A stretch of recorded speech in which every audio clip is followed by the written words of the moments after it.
अस्सलाम वालेकुम, welcome back to my new vlog. कैसे हैं आप सब लोग? उम्मीद करती हूँ कि अल्लाह के फज़ल करम से आप लोग ठीक-ठाक होंगे। मैं भी ठीक हूँ, अल्लाह का शुक्र, अल्लाह का करम। आज के व्लॉग का स्टार्ट एक खूबसूरत मॉर्निंग के साथ मैं कर रही हूँ और ये जो दिन था, ये क्रिसमस से एक दिन पहले का दिन था और यहाँ पे स्नो हुई थी और स्नो मॉर्निंग में हुई थी और मैंने थोड़े से बाहर निकल के क्लिप लिए थे। यहाँ पे स्नो साफ करने के लिए ये गाड़ी आई हुई थी और ये लोग साथ साथ स्नो भी हटाते हैं और पीछे से फिर ये लोग जो सॉल्ट है वो भी गिराते जाते हैं। तो सॉल्ट गिराने से ये होता है कि फिर रोड वगैरह क्लीन होते हैं। मुझे ये वेदर बहुत अच्छा लगता है, लेकिन अक्सर ऐसा होता है कि जब स्नो हो रही होती है, तो हम लोग जॉब पे होते हैं, फिर बाद में धूप निकल जाती है और फिर वो जो स्नो होती है वो मेल्ट हो जाती है और जब स्नो पड़ रही होती है तो मेरा दिल करता है कि मैं कुछ अच्छी-सी कुकिंग करूँ और कुछ ऐसा बनाऊँ जिस तरह के पाकिस्तान में बारिश होती है तो लोग कहते हैं कि पकोड़े होने चाहिए, समोसे होने चाहिए या हलवा होना चाहिए। तो इसी तरह स्नो को देख के भी मेरा दिल करता है कि मैं कुछ अच्छा-सा बनाऊँ। और स्नो मैंने जो देखी है वो अमेरिका में आके ही देखी है क्योंकि पाकिस्तान में मैं ज़्यादातर कराची में रही हूँ और आप लोगों को पता है कि कराची में ज़्यादा सर्दी वगैरह नहीं होती। मुझे तो सर्दी बहुत ज़्यादा लगती थी जब मैं पाकिस्तान में थी, लेकिन जब स्नो गिर रही होती है उस दिन इतनी ज़्यादा सर्दी नहीं होती, नेक्स्ट डे होती है जब हवा चल रही होती है और स्नो पड़ी हुई होती है तो फिर उसकी वजह से वो बहुत ज़्यादा ठंड हो जाती है यहाँ पे। और ये दूसरे दिन का क्लिप था और ये 25 दिसंबर का, तो हम लोग जॉब से फ्री हुए थे और मैंने फूड ऑर्डर किया था। हस्बैंड को मैंने बोल दिया था कि हम लोग खाना बाहर से लेके जाएँगे क्योंकि हमें थोड़ा-सा काम भी था। मैंने इनको ऑर्डर फ़ोन पे दे दिया था और फिर रास्ते में इनका जो रेस्टोरेंट है वो रास्ते में ही आता है हमारे घर के। तो हमने सोचा जिस वक़्त जाएँगे तो रास्ते में हम लोग पिक कर लेंगे। तो यहाँ पे हमने देखा थोड़ी-सी इन लोगों ने क्रिसमस की भी डेकोरेशन की हुई थी और ये लोग भी बहुत ज़्यादा बिज़ी थे क्योंकि इन दिनों यहाँ पे छुट्टियाँ होती हैं, बच्चों की भी छुट्टी होती हैं और वैसे भी ऑफ़िस वग़ैरह की भी यहाँ पे छुट्टियाँ होती हैं। तो ये रेस्टोरेंट वग़ैरह बहुत ज़्यादा यहाँ पे बिज़ी होते हैं। मैंने चिकन की बिरयानी, हैदराबादी बिरयानी ऑर्डर की थी और साथ में अपोलो फ़िश ऑर्डर की थी। और मेरी मदर इन लॉ को अच्छी लगती है पालक फ़िश और मुझे बिरयानी बहुत अच्छी लगती है, तो हमने ये ऑर्डर किया था। और इनके रेस्टोरेंट का हमें ये 2 चीज़ें ही ज़्यादातर अच्छी लगती हैं और मुझे ये इंडियन जो हैदराबादी बिरयानी है, मुझे और मेरे हस्बैंड को ये बहुत पसंद है।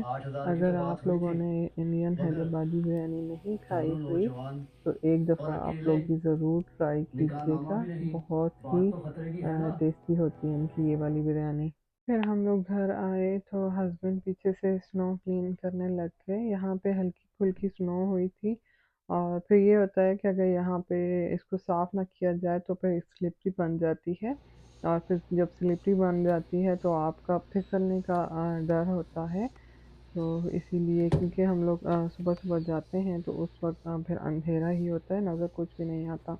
ये मैं कॉस्को से पीनट लेके आई थी क्योंकि ऐसे वेदर में पीनट्स खाने का बहुत मज़ा आता है। और मैंने यहाँ पे अपने बैग की वीडियो शूट की थी कि मैं आप लोगों से शेयर करूँ कि मेरे बैग के अंदर क्या-क्या होता है।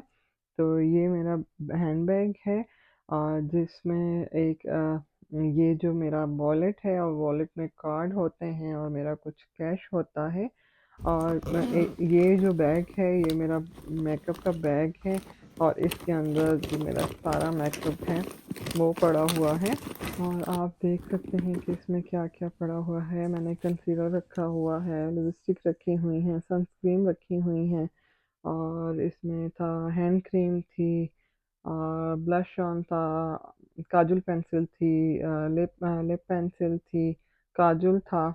इसमें कुछ चीज़ें ऐसी हैं जो मेरी डेली रूटीन में यूज़ होती हैं जिसमें सनस्क्रीन है और हैंड क्रीम है, पेंसिल है और लिप पेंसिल है और लिपस्टिक है, ब्लश ऑन है, ये जो है डेली यूज़ होने वाली मेरी चीज़ें हैं।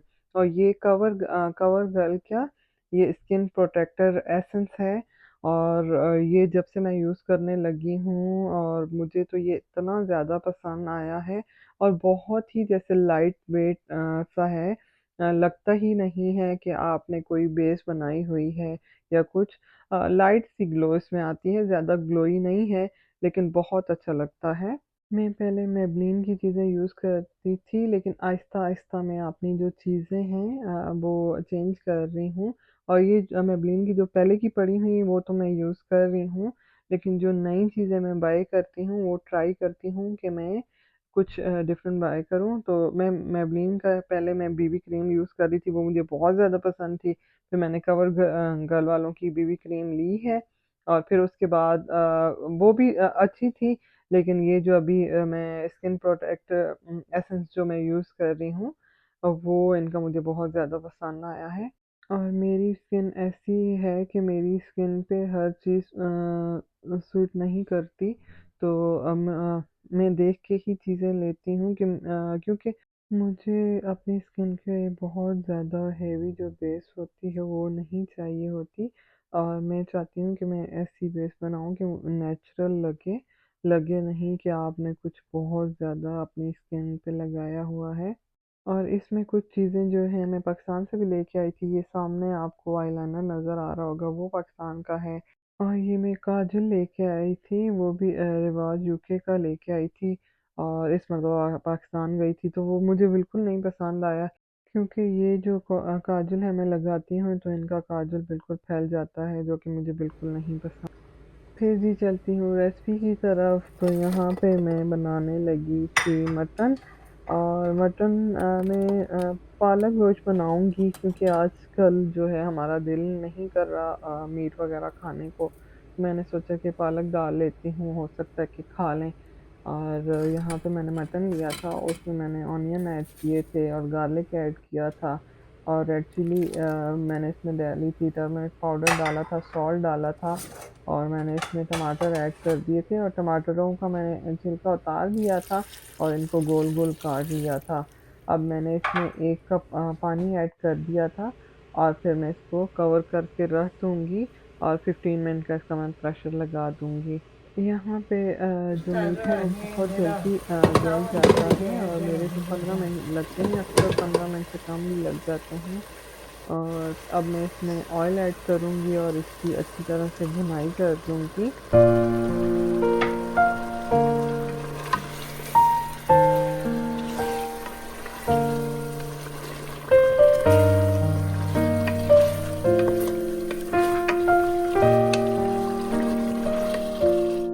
यहाँ पे मैंने बर्तन चेंज कर लिया था, गोश्त को निकाल के मैंने दूसरे बर्तन में ऐड कर दिया है और अब इस स्टेज पे मैंने इसमें पालक ऐड कर दी है और फिर पालक डाल के मैं इसको अच्छी तरह इसमें भूनूँगी। और आजकल तो पाकिस्तान में भी ज़्यादातर घरों में पालक वगैरह ही चल रही होगी, क्योंकि इन दिनों में लोग पालक की बहुत सारी रेसिपीज़ बनाते हैं। तो मैं भी वीडियो देख रही थी यूट्यूब पे लोगों की बहुत सारी, तो मेरा भी दिल कर गया कि चलो मैं बनाती हूँ। तो फिर मैंने गोश्त पालक बनाया, क्योंकि काफ़ी टाइम से मेरे घर में ये नहीं बना था। और अब मैं यहाँ पे फ्रेश कोरिएंडर और ग्रीन चिली को इसमें ऐड करूँगी। बहुत ही मेरी सिंपल सी रेसिपी है, लेकिन बहुत मज़े की बनी थी और बहुत टाइम बाद मैंने ये रेसिपी बनाई है। फिर यहाँ पे मैंने इसमें थोड़ी-सी कसूरी मेथी भी ऐड कर दी थी, जिससे ये होता है कि फिर खुशबू बहुत अच्छी आती है। और साथ में मैं और भी कुकिंग कर रही थी और मेरा ऐसा होता है कि मैं 1-2 चीज़ें साथ साथ ही बनाती हूँ। और साथ में मैं श्रिम्प बना रही थी और मेरी कुकिंग जो होती है, मैं 2-3 चीज़ें एक साथ ही बना लेती हूँ। क्योंकि जो जॉब वाला बंदा होता है उसे आइडिया होगा कि किस तरह हम लोग घर को मैनेज करते हैं। आई होप आपको मेरी आज की वीडियो अच्छी लगी होगी। अगर आपको आज की वीडियो अच्छी लगी है तो प्लीज़ इसे लाइक कीजिए, शेयर कीजिए अपने फ्रेंड्स और फैमिली के साथ। मिलूँगी इंशाल्लाह आपसे नेक्स्ट वीडियो में। अपना बहुत ज़्यादा ख़्याल रखिएगा, मुझे अपनी दुआ में याद रखिएगा। अल्लाह हाफ़िज़।